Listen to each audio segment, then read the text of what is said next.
Welcome, everybody. We are live.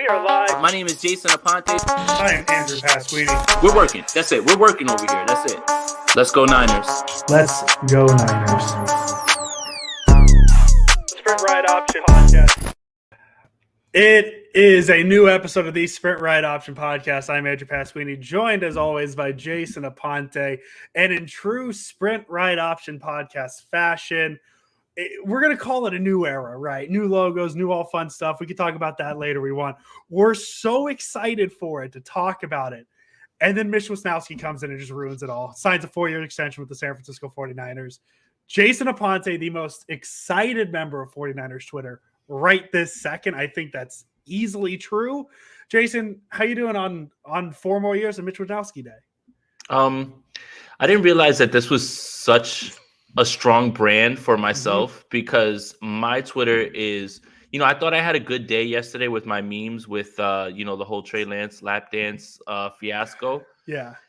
Yeah, and it's like the complete opposite today. And it feels like it's way more. And it's just like, look, man, if you guys like it, I love it. I don't care anymore. What is there to say? I mean, like, I hated the pick. I hate drafting punters. I hate not picking up punters from your local grocery store. But whatever. If you guys love it, cool, man. Great. Like, great. Like, I don't know. Like, leave me out of it, man. Y'all know where I stand, man. Like, I don't care, man. Who gives a shit? I think that was your mistake, Jason, is you anchored your stake to Wisnowski. I chose Jameis Winston. So anytime Jameis Winston does something cool, I get the notification. Well, no, it's special teams. It's special teamers. Yeah. But also, Robbie Gold and I, we down for life. Like, we're good now. Best friends. Oh, yeah. But that's different. But it's just whatever, man. If you guys like it, I love it. That's what I'm going to say. While you're here, guys, make sure you like this video, subscribe to the channel, hit that notification bell, subscribe to the Sprint Right Option wherever you get your podcast. And also, look at us. Look at these new boxes we're in. Look at these new boxes we're in. Look at this new logo, man. Let's go. Shout out Javi. Shout out Kyle for hooking it up.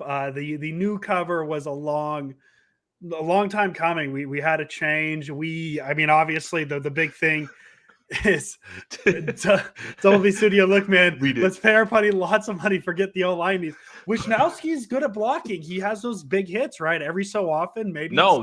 It's one time. Here's what. I forgot the one preseason game in 2019. So let's stomp out some narratives. Mitch Wisnowski has hit one person in a preseason game, and Mitch Wisnowski is down punts at the 5 in all of his preseason games. Now, yes, he did it one time in week 1. I didn't forget. You guys made sure to remind me. But yes, that kind of illustrates my whole point and my gripe with the whole thing. But hey, what's the point of, using valuable draft picks in the 4th round when you can just draft a punter at this point, right? I mean, would you rather draft a punter or a third running back that just never hits? But too soon. The Schefter tweet just came through too. So it's Schefter official. 49ers signed punter Mitch Wisnowski to a 4-year extension through 2026 season. There you go. I don't think we need to talk punters anymore, unless that's a player to watch for you on Sunday. Is Wisnowski a player to watch? He better be. Oh, he better be. If you thought I was on his neck before, Mitch, I'm on your head now, bro. Like, it's 4 more years of this, man. This ain't no presidency. Who gives a 4-year extension to punters? Who does this, man? Why? Well, that will be 8 years by the end of it, right? Because he's already been here for 4. Yeah, there you go. Okay, enough punter talk. I might lose Jason. I might have to carry this pod. If I keep talking Wisnowski, Jason's just dipping. Well, the thing is I poured a beer right before the show, and I was like, I'm going to start this beer when the show starts. Unfortunately, before the show starts, the 49ers send out a tweet about this, and I said, you know what? This beer is going to get pounded. So this is me on beer 2 at this point. It would have just been beer 1. I think this is only the second time Niners news has broke right before we've gone live. It was the Raheem Mostert signing with the Dolphins, and today Wisnowski signing the extension. This is the opposite side of what we were feeling when Mostert signed with the Dolphins. We're just having a good time. But yes, as Jason mentioned, enough punter talk. We've talked punters for 4 minutes. No, it's good to entirely long. It's good to do this, man. It's fun. It's a good time. It's a good time, man. I mean, it's better this than just looking through my mentions and just seeing the initial tweet with at Jason Aponte sick or punching the air or dude, whatever, man. If you and this is the last thing I'm gonna say. If you draft him in the 4th round and you didn't extend him, then I would probably be even more mad, if that makes any sense. You better double down and keep this guy if you thought it was enough to draft him with a 4th-round pick where, some really good players have been drafted in the 5th round. It's not like a 4th-round pick is just a throwaway, but at the same time, you better sign this guy because I'm gonna kill you even further for the pick if you didn't double down and bring him back. So I'm gonna spin it opposite.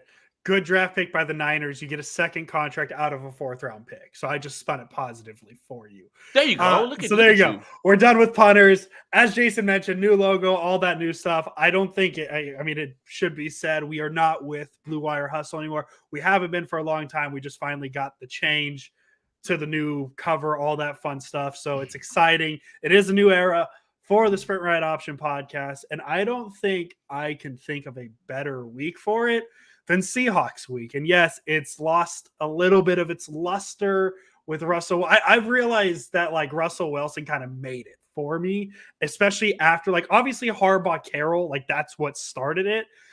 The bridge years of Kelly, Tom Sula into the early years of Shanahan, Russell Wilson made it. And now I'm just sitting here Legion of Boom, more like Legion of Whom. That's my good joke I got from Seahawks. Yeah, 2 out of 10. Solid. No, I wouldn't say 2 out of 10. I give that a 7.5 easily. Thank you. And that's usually what I lie to women about. We are unhinged here on the Sprint Right Option podcast. I might need to bring it back to Mitch Wishnowsky conversation. No, Jason, I love you. I appreciate it. I'm way thrown off now. That's not what I was expecting. But I will say this. This is what I'll say. If the Jacksonville Jaguars open the 2022 season with a schedule of Denver at home and then San Francisco on the road, and the Niners still lose to the Bears, and the Jaguars beat the Broncos in the same way that the Seahawks did, I'm banging the gavel. The Niners are winning. It doesn't matter. They're the same old Jaguars. Who cares? But those damn blue and green uniforms, that one win over the Broncos is all it took for me to say, oh God, I know Russell Wilson's not there. How many times drink every time we say Russell Wilson, by the way? That's how excited we are. Don't do that. Okay. No, I don't even think I brought enough. I don't think I bought enough beers from the liquor store to even happen. I'm telling that to the chat. Drink responsibly though. If that's yes, please drink responsibly, guys, and on the road. But no Russell Wilson, but it's still the Seahawks, man. That's just what it is. Death, taxes, and the Seahawks dominating the Niners. That's what the last decade has been. So obviously it's changed. The Seahawks aren't what they used to be, but there's still that nervousness for me just because of who they are. Jason, are you in that same spot as I am? Of course, there's a little bit of hesitance because, of who it is. And I think that's not lost on 49er fans when you listen to the way that they're describing this, especially if the 49ers boat race the Bears, even in the rain, I think 49er fans are puffing their chest out. But because of the result in week 1, I think that anxiety has grown.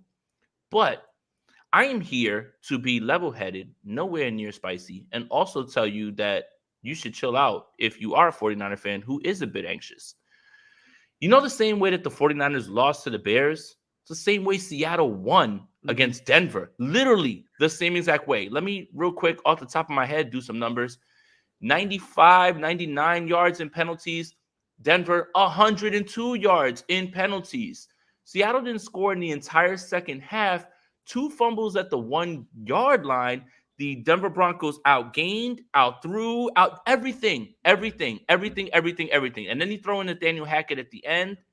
Look, even in this league, when you have the clear better team, everything, you have all of those things. It is tough to win games when you shoot yourself in the foot and do that. Denver literally said, oh, wait, the Niners blew their game and they blew it by doing these terrible things. Oh, okay, hold my beer, bro. And they literally did one-up them on a revenge game stage. So I understand your hesitance, but at the same time, it is still that same roster that you were making fun of before you saw week 1. And that's why I'm telling you to chill out because it may rain or it will rain, but it's not going to be a monsoon in the way that it was. Right. That's the thing. Dude, I Thank you, Double B Studio, for the donation. And we love the comment. Niners lose to Seattle often. It comes down to special teams. Theory, Mitch contract is to scare Seattle. I like that idea. Spin zones. This is the same exact. This is the narrative that's about to be born now. Mitch is gonna have an amazing game, and I'm just gonna delete my Twitter, man. Because I can't deal with it. Scary counterpoints. If Mitch has an amazing game, the Niners are losing. Right, the Niners lost. If fast forward to Monday, if we're going, okay, Jason, 3-2-1, number one star, Mitch Wishnowsky, the Niners lost 473-0. Oh, so wait a minute, Andrew. So you mean that the reason that I hate special teams and I hate punters is because you shouldn't be punting because your offense should be on the field more? Oh, wait. Now that's what it should be. Thank you, Andrew. I appreciate you for making my point. That's the Sprint Right Option Podcast. I'm Jason Aponte. I'll see you later. No, I end the show. I have to say, as always, that's how it worked. Brandon Staley seemed to forget last night that punting not the best idea sometimes. But hey, neither here nor there. This isn't a Chargers podcast. I do want to talk about the weather. Kyle, there he is. Shout out Kyle. Go follow him on Twitter if you haven't. He gave us the background, as we said, Javi with the new logo, JK. It may rain a bit, little, may rain a lot. Aponte weather forecast, and also what Trey. Wait, I've decided I'm avoiding that topic on the podcast. Why not? Today. Why not? I don't know. It's I don't know, man. I had the same thing with Jimmy and the Porn Star, and I guess it's now I've broken that. You have a podcast now. The stripper now, yes. I guess a little different. Yes, that's. It's fun. It's good fun. If anybody wants to take it deeper than that, then go watch Colin Cowherd, whatever it may be. Can I bust a narrative though, real quick about that? Yes. Andrew? I'm sorry, I didn't mean to cut you off. Yes, go ahead. Everybody's saying, well, that's what 22-year-olds do. That's what 38-year-olds do. That's what 45-year-olds do. That's what 55-year-olds do as well, too, man. Why are we just limiting this to a 22-year-old? I understand it's 22 with money, but I've been to the strip joint, and there's been 45-year-old men in there doing the same thing. Why do we limit this to age? Hey, because he is the quarterback of the 49ers, and I guess we had nothing to talk about on a Wednesday. It was fun. It was a fun day. I enjoyed Twitter that day.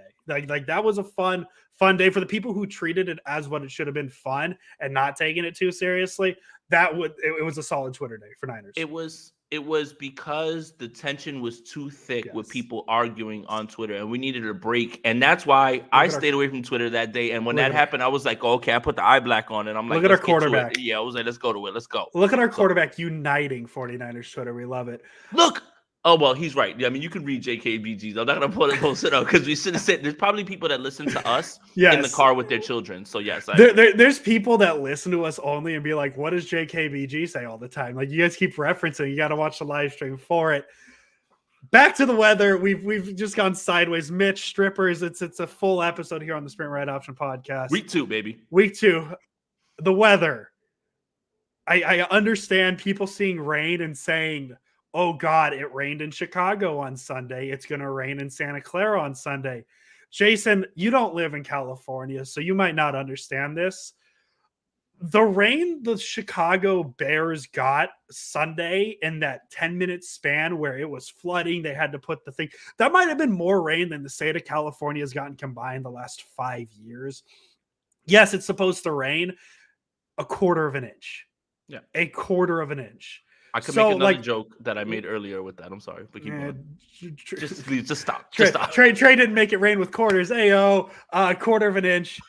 It's a sprinkle, right? That's all it is. If we're worried about a sprinkle, about the flow of this Niners offense, there's a lot bigger issues that we need to talk about. Yes. I'm not too concerned about the weather. If you want to spin it and say, hey, maybe Seattle knows what's going on because it's perpetually drizzling up in Seattle, then let's run with that narrative. If we want to talk weather like that, that's totally fine. But if we're talking about a weather standpoint from what happened in Chicago on Sunday to what's going to happen Sunday in Santa Clara, not equal, no correlation. What's the meme? It's the no correlation graph. Where that's my stance on the weather, and that's all I really need to say about the weather. No, and that's very smart. I think you hit the nail on the head when you said no matter the weather, if this 49ers team can't move the ball on this defense and score points and win this game, then we've got a larger discussion than the weather. I mean, do you guys understand that the Seattle Seahawks gave up 15 more plays on offense, but They were outgained by almost 300 yards in this game. Like, Denver did what they wanted when they wanted, right? And 2 fumbles at the 1-yard line. We're not going to say who the other guy was, but Melvin Gordon was one of them. Yeah, it's again, guys, I understand your anxiety. I understand, you now, I think now 49er fans have learned a lesson about overlooking games now at this point, right? Because they're just going to, any given Sunday is going to be literally what's going to be littered. But at the same time, I find it very hard to believe that the 49ers will play that way again, because everything was there in front of them. There was open guys running down the field, all that stuff. Like, that's leads to the quarterback position. But at the same time, I have to understand what is the discrepancy between these two teams and why everybody was so shocked that Seattle won this game. Seattle got outworked, 300 extra yards, got gifted all these penalties, and they won by 1 point. And they didn't score in the entire second half. They have literally had a half of football where they didn't score at all. Like, now Seattle isn't all of a sudden the big bad boogeyman all of a sudden because Denver completely played a terrible game. That's the thing. Seattle came out on Monday night like a team that was getting revenge on a quarterback that a lot of people didn't like. I think Seattle made it very obvious, especially former players like Richard Sherman with their tweets, that Russell Wilson wasn't very much liked. Seattle had so much fire coming out in that game, put 17 points on the board in the first half. And then the momentum kind of wore off, like all the excitement of it. And the second half, a real football game started, and Seattle kind of showed their ass a little bit. I don't think this offense is going to be great. Geno Smith's not great. Is DK Metcalf still concerning? Yeah, he was their highest targeted receiver, 7 receptions. But Seattle made, I believe, per PFF pass chart, 1 pass deeper than 10 yards downfield. Yes, one. And everything's in front.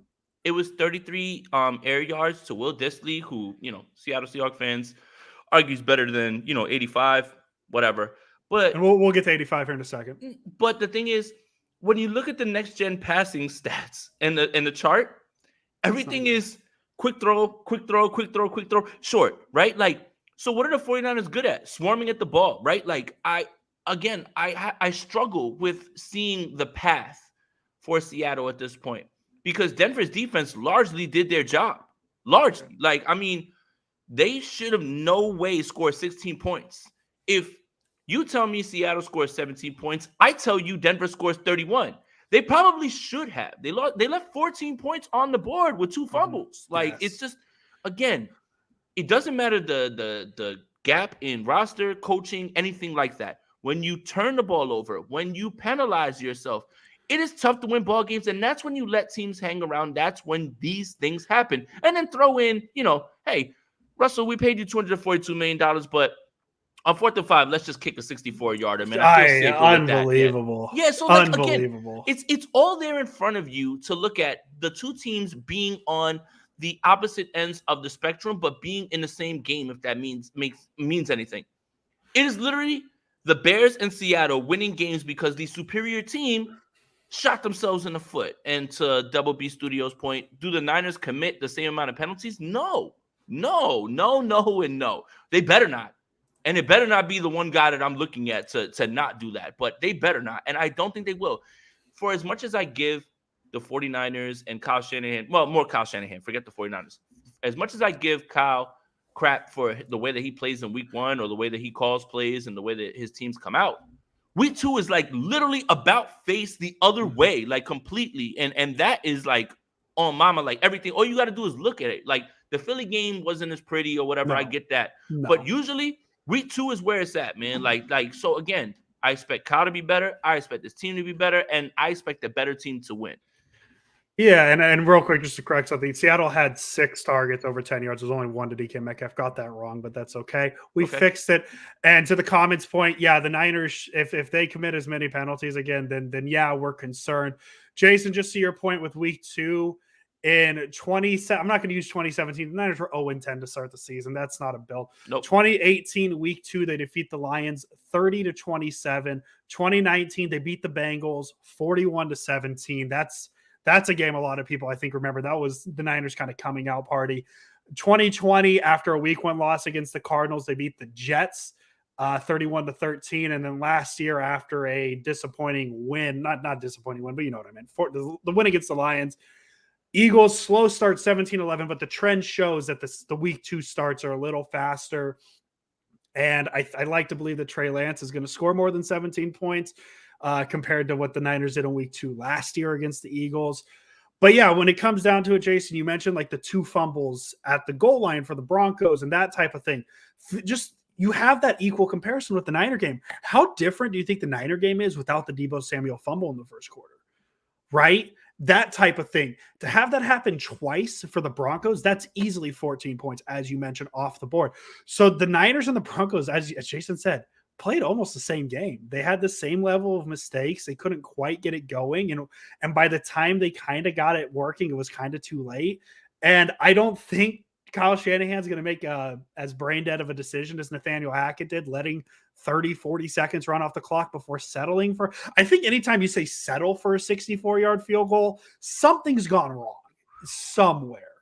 And so, yeah, man, I think a lot of what Seattle did in week 1 was the momentum. And because as much as we like to make fun of the 12th man, it does mean something. And we saw a little bit of that in the first half, right? Mm-hmm. Obviously the fumble, all that, we could talk about that. But Seattle's offense did come out with a little bit of momentum. And yeah, we could argue the scripted plays and all that fun stuff. They knew what they were doing. I'm going to run with the Seattle. Everybody hates Russell Wilson. And that's my narrative I'm just going to run with because I love it.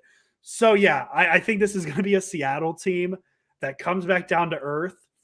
But I think at the end of the day, my dumb football brain just comes back to, oh God, it's the Seahawks. And that's as simple as that. It's scary, but you put these 2 teams on paper and look at the performances. The Niners are going to play better than what they did against Chicago.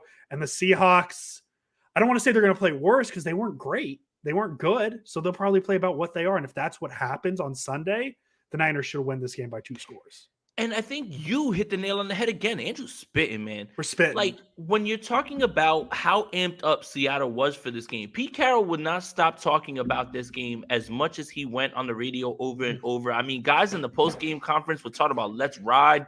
Don't tell me that Seattle Seahawks team did not have this game absolutely circled and were completely like juiced, ready to go in this game, man. So that means something. How it played out is completely different. But don't tell me that Seattle didn't want this game badly. If Seattle wins 2 more games the rest of this year, that was their Super Bowl. Yes. Now here is where we're going to find out where they really are, and it will be the team that we suspected they will be. I feel, in my opinion, more than anything, it's just, again, when you look at how they won that game, they didn't dominate the Denver Broncos. The Denver Broncos played themselves out of that game. I watched the whole game. I had fantasy games on the line. I had bets, all that stuff. So trust me, I watched it all, man. I watched every minute. But unfortunately, they are not like that. And the rain will not be as big of a factor as it was in week 1. But let's get to this one from Double B Studio. The heavy rain made the most athletic players average and forces teams to rely on coaching and penalties. Bears outsmarted Kyle. The media can't see. I don't say that the Bears outsmarted Kyle, but no. I will tell you this about your first point.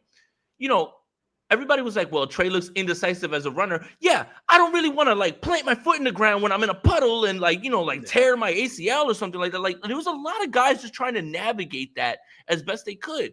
And, when it started coming, it's just the rain started happening at the worst time when the 49ers were down and they needed to throw the ball and they needed to move the ball. Like, there was no methodical drive in the bag for that. They had to get down the field fast, score, and put something up. And it just played out again.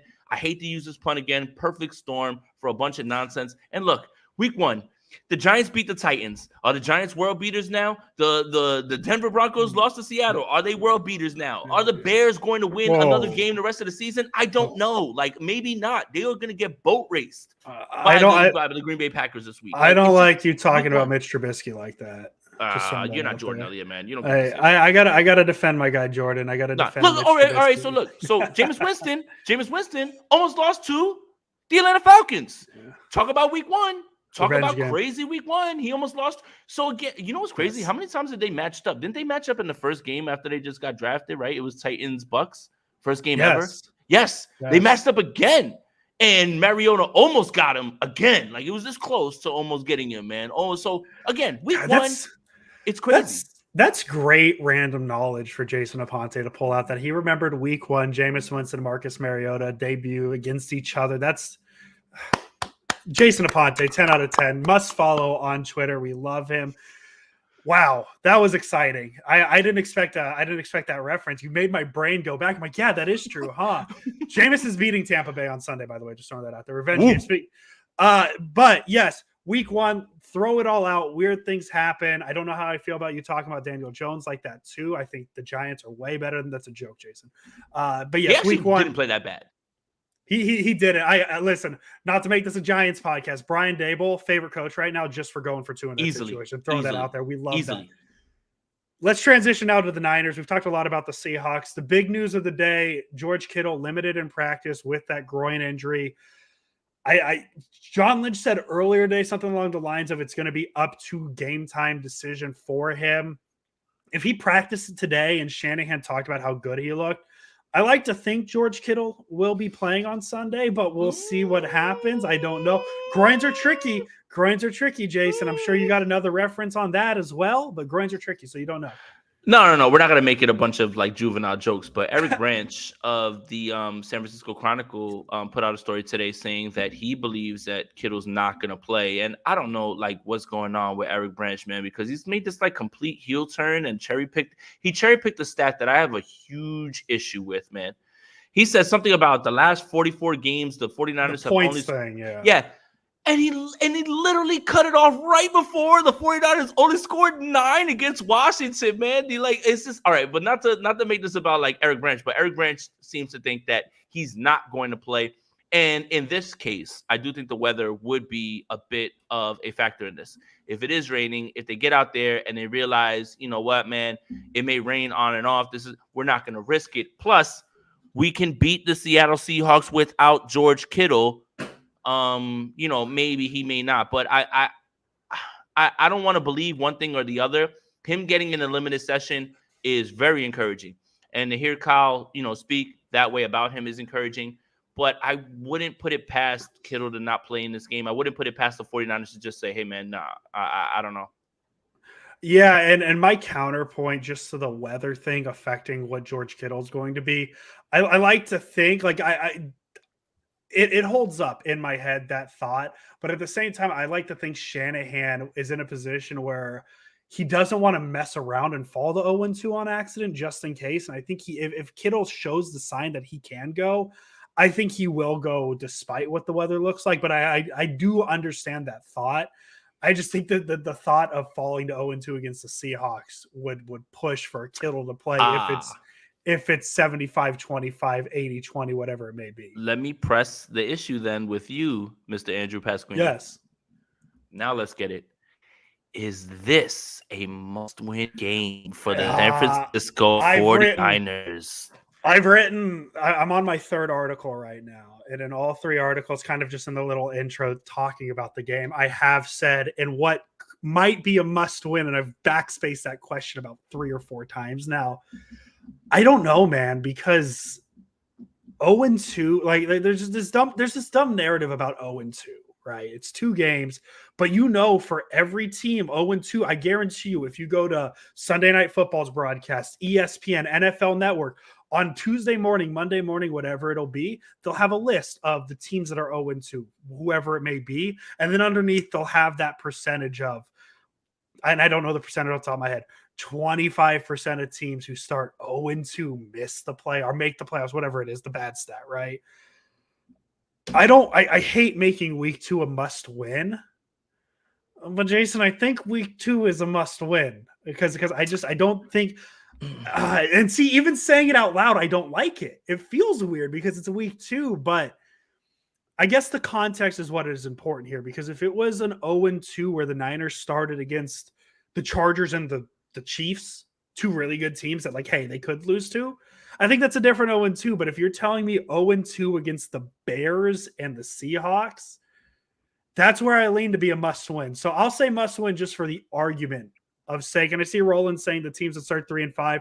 You're proving my point a little more, saying I think those stats are dumb. I think they're pointless. I think it's more how you finish than how you start. But 0-2 against the Bears and Seahawks scares me. And so that's why I'll say must win. I will agree with you because of this. It's what's in front of you. It's Yes. 0-2 going into Denver for their home opener, and then the Rams again. And again, this is such a week-to-week lead, right? I feel like everybody's buried the Rams. They're just like, look at them. They got boat raced by the best team in football right now at this point. It's not about just being 0-2 and then having if you were 0-2 and you started with Denver and the Rams, and then you get the Bears and Seahawks, you feel better. Mm-hmm. But 0-2 going into the home opener against Denver in Denver, and then the Rams, you've got to put this one to bed. So it is, yes, a must win. When you look forward, not backward, when you look forward, I don't care who the two opponents are, but when you look forward, Rams and Broncos in succession, and then primetime, Trey Lance's first primetime game, yeah, put this one to bed. Because if you end up 1-2, okay, no one's going to really go crazy on you because it's Trey's first primetime game on the road, home opener. Denver's a very good team despite what they put on film.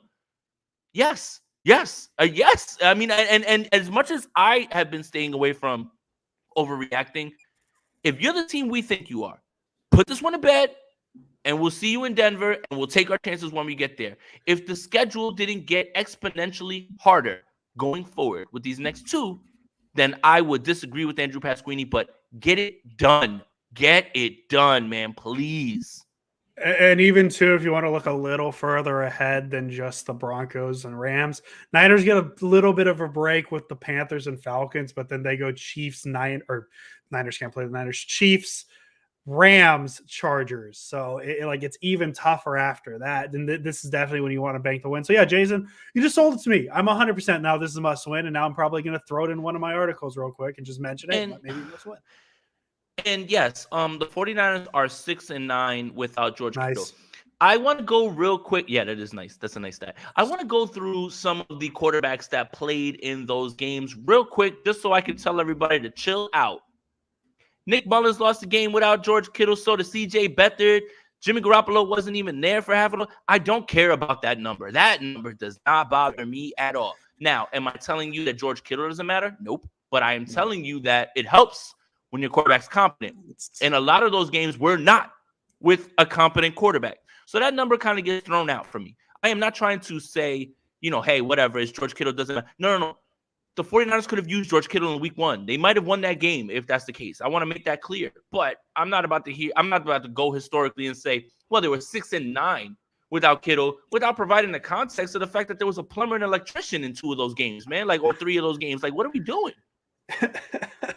Yeah, man, tight end wins. I value tight end wins a little more than quarterback wins. That's just me, analytic. What about punter wins? I remember the days of defensive line wins as well. Remember those days? I forget who that reference was. Speaking of the defensive line, the 49ers defensive line should eat. The Seahawks also, just like the Niners, the Seahawks have 3 new players on their offensive line. 2 rookie tackles, though, so they're inverted from what the Niners are. The Niners have 2 rookie offense. I don't know that they only have 1 rookie offensive line or interior offensive lineman. They have 2 new tackles, Charles Cross, Abraham Lucas. Weren't particularly great against the Broncos. They allowed a combined 7 pressures. Cross allowed 2 sacks. And Bradley Chubb, Randy Gregory, 2 great pass rushers.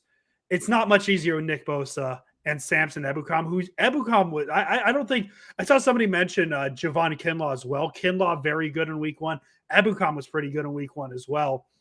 His pass rush isn't going to be a lot easier for the Seahawks to handle. I apologize. I just choked on my own spit there. But the huge difference, I don't know, Jay, I don't know if you've heard this, Jason. Russell Wilson is not the quarterback of the Seahawks anymore. Geno Smith's slightly less mobile. I feel like this is going to be a big Samson Ebukam, Nick Bosa game. Oh, I think that the defensive line is just going to eat. Again, the Seattle Seahawks didn't do anything in the second half. Not a thing, man. And that was Denver just clamping down and not, and that's what they are. I mean, you're not going to be able to convince me that Denver's defense is better than the 49ers. I don't know what the hell Fangio's running over there. Oh, that's right. Fangio's not over there anymore. So, yes, I'm fine with, I'm fine with this. Again, when you look at everything, when you look at how the games played out, and this is such a week-to-week league, that week one game for the 49ers has so many factors into it, man. Like, it just, and then the same thing with this Denver-Seattle game. I don't see the 49ers at home unless they play their worst game like they did in week one. I don't see them losing this game, man. I really don't see it. Like, even DK Metcalf, all of his throws were, short, everything like that. Well, guess what? He's got Mooney Ward now on him right now at this point. And then Tyler Lockett was ghost. Did y'all even see him? Did he even play in this game? Like, and that's that, again, they're not going to throw the ball down the field. I think they have two guys that can cover both those guys. Even if he goes in the slot, unfortunately, Samuel Womack might miss this game, which that makes me a little bit hesitant when it comes to that, because you move Lockett to the slot. If Geno can get that thing in the air and it's out there, then that's one thing. That might be a concern in this game. But when you look at the way that they won this game, you look at how their offense looked in this game, I find it hard to be worried about what they're going to be able to do. Like, 60 yards for Rashad Penny, 40 for Geno. Yeah, Geno can move. We'll give him that, at the same time. But, yeah, again, the 49ers are who we think they are. And I feel like I'm repeating myself from last week. This game should be the 49ers going away. That's why, like, we put that prediction up. I think, I don't know if it went up today on Niners Nation, but, spoiler alert, I got the 49ers winning this game 27-14. Because I'll give Seattle points, because I don't think they're going to get shut out. It's the NFL team we're talking about. But the 49ers should win this game by a bunch, man. I don't care. Like, I think Vegas is right, man. Like, I think they got this one nailed down.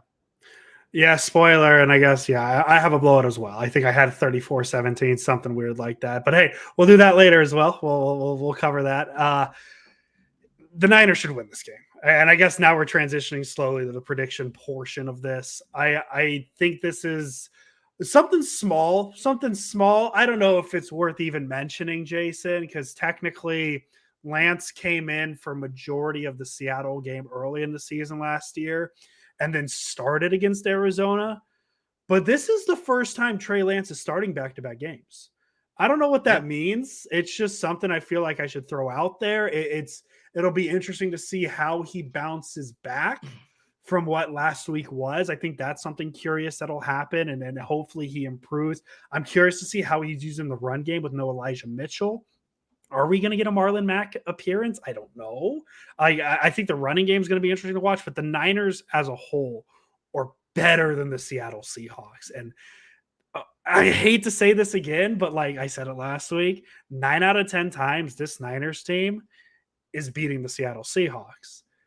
And you just hope that Sunday's not the 1 out of 10 times, right? It happened last week. So, yeah, I don't think this one's going to be a particularly close one. Jason, before we get to the official prediction portion, we did this thing last week, and I kind of want to make it a continuous segment of whose revenge game is it this week? Is it Marquise Goodwin or Kerry Hyder? Marquise Goodwin, Kerry Hyder, another name who played for the Seahawks as well. Al Woods feels like a name that was on the Niners, but I did a quick Google and he wasn't. I felt like he was on the Niners. Dante Johnson technically counts as well. So there you go. That's the whose revenge game is this. I'm just quickly scrolling through last look. So there you go. There's the names. Whose revenge game is it? Marquise Goodwin, Kerry Hyder, Dante Johnson. There you go. I like that segment. We're still new era Sprint Red Option podcast. We have segments now. Predictions. Jason, you just said your score. Let's get it in a nice little bow package and let's put it all in one place. Yeah, and I think you bring up a great point about back-to-back starts. For reference, the last time that Trey Lance started back-to-back games was 2019. I don't know if you guys noticed like what year it is. It's 2022. So, yeah, it's going to be very interesting. Also, his first time doing it in the NFL. So, yeah, again, I want to evaluate quarterbacks when things aren't going well. I want to evaluate a quarterback when, the layups are there, the defense is dominating. You don't got to do anything but hand the ball off. You end up in victory formation. Like, you guys are kneeling the ball basically like halfway through the fourth quarter because the game's over, right? There's no way to evaluate a quarterback.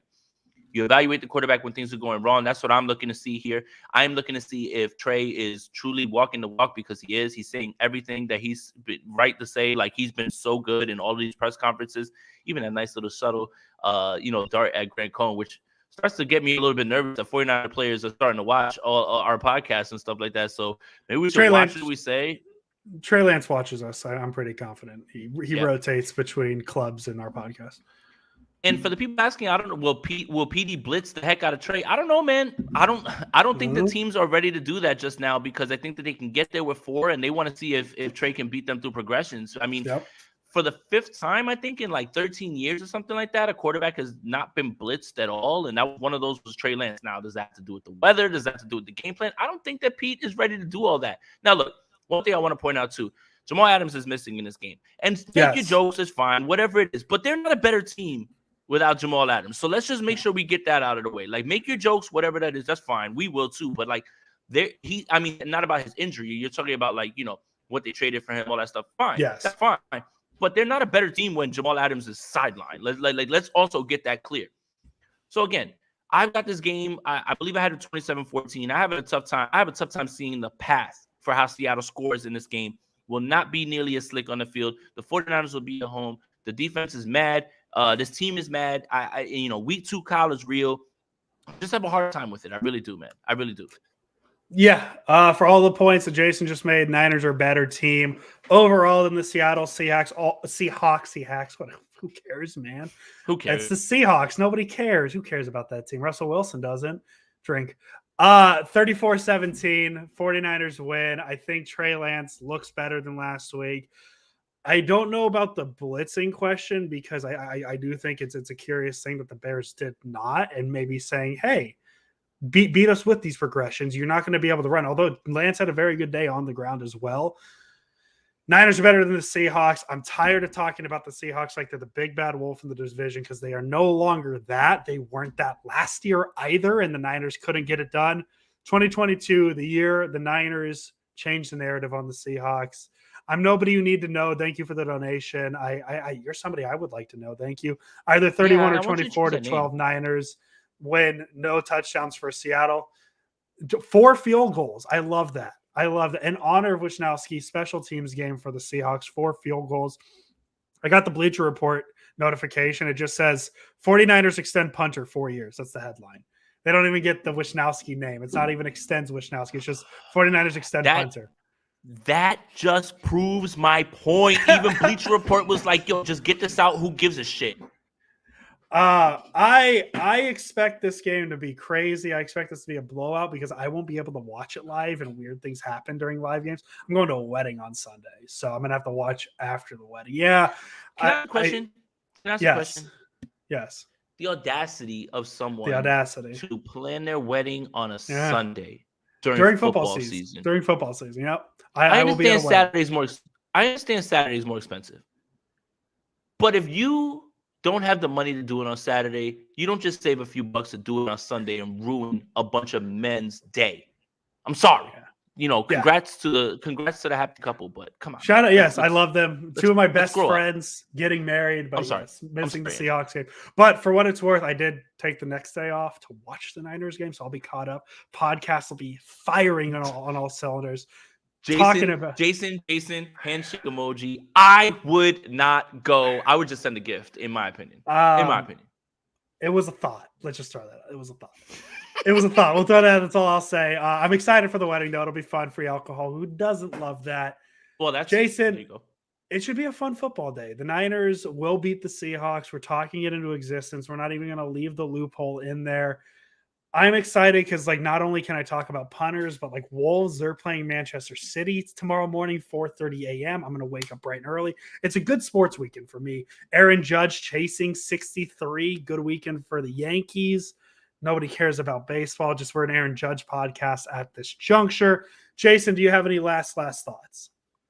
No, I'm just happy for future Giant Aaron Judge, man. He's gonna make a bunch of money, man. It's literally been the best. Hey, the Yankees are winning 5-0. What do you know? There we go. But at the same time, look, if the 49ers are who we think they are, they're gonna win this game. And the discrepancy is I understand your anxiousness. I guarantee you, if this game was who's a low-rung team, a low-end team, if this game was the Lions, I'm sorry, Don Burr, I'm sorry. If this game were the Lions and they were coming in on a win over the Denver Broncos, you would not feel nearly as nervous as you would because it's Seattle. And one thing, I'm not trying to scare you before I go. Division games are weird. Division And game's anytime the there's a word. division game, I usually smash the under on those things. I mean, you just watched the Chiefs and the Chargers, something that should have lined up, had an over-under of like 54, 56, something like that. Should have just would have been a shootout. No, it's a divisional game. Those teams get weird, but at the same time, I have confidence this team is going to bounce back. Week 2, Kyle is real.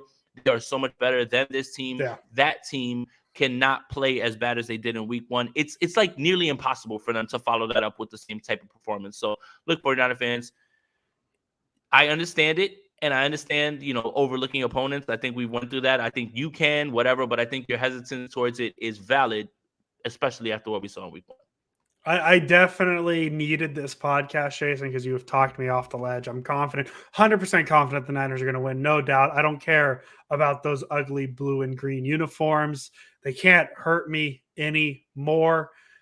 And that's just what I'm going to run with. So there we go. Hey, we appreciate everybody. As we said earlier, new era of the Sprint Right Option podcast. If you haven't already, subscribe, like, all the good things, download, undownload, re-download. That helps our numbers if you do that. Do things like that. Now's a great time to tell your friends about the Sprint Right Option podcast as well. You can catch Jason and mine's article, mine's eyes, who cares, man? I'm talking on NinersNation.com. I'm going to have 3 key matchups to watch coming out hopefully tomorrow. I think tomorrow sounds good. So exciting times for the Sprint Right Option podcast. Now's the time to buy those stonks, just like it's a good time to buy Trey Lance stonks. Jason Aponte, as always. Let's go Niners. Let's go Niners, and nobody's scared of the Seahawks anymore. They're the boogeyman. They're not real. Welcome, everybody. We are live. My name is Jason Aponte. I am Andrew Pasquini. We're working. That's it. We're working over here. That's it. Let's go Niners. Let's go Niners.